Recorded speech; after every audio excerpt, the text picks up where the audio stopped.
আমরা কচুয়াবাসী আমরা বিজয়ী হয়ে প্রথমেই আমরা স্মরণ করছি আজকের এই দিনে আমাদের দেশমাতা বেগম খালেদা জিয়া নেই, যার হাতে আমরা গড়ে উঠেছিলাম। আমি ব্যক্তিগতভাবে ছাত্র রাজনীতিতে জন্ম নিয়েছিলাম শহীদ রাষ্ট্রপতি জিয়া রহমানের সাথে।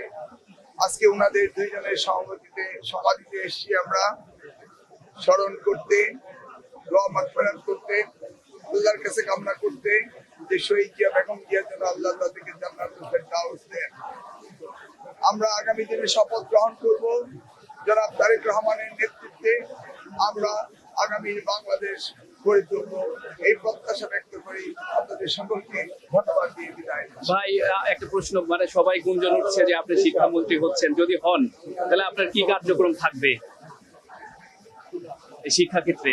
আল্লাহ যদি রহমত নাজিল করেন, তারেক রহমান সাহেব যদি আমাকে শিক্ষামন্ত্রীর দায়িত্ব দেন, বিগত দিনে যেভাবে করেছিলাম তার চেয়ে অনেক গুণ বেশি ত্বরান্বিত করব এবং শিক্ষা ব্যবস্থাকে সম্পূর্ণভাবে আমরা মডার্নাইজ করব, যা আন্তর্জাতিক পরিকল্পনাতে শিক্ষা ব্যবস্থা রয়েছে সেই শিক্ষা ব্যবস্থার সাথে তাল মিলিয়ে আমরা চলব।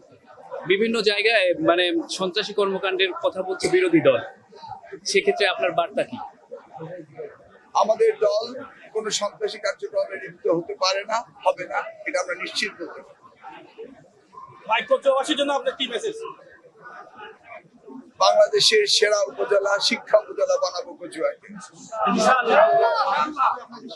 শিক্ষামন্ত্রী হিসেবে দেখতে চান?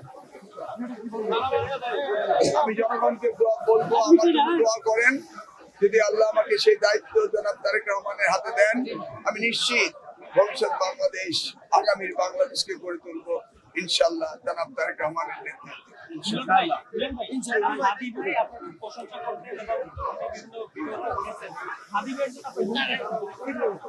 হাদি ক্ষণজন্ম হাদি, 1 বছর বয়সে হাদি, সে তার হৃদয়ে নির্মাণ ও সত্য কথাগুলি বলতো।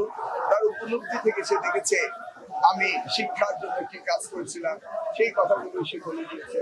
আমি আজ তার রুহের মাগফিরাত কামনা করছি।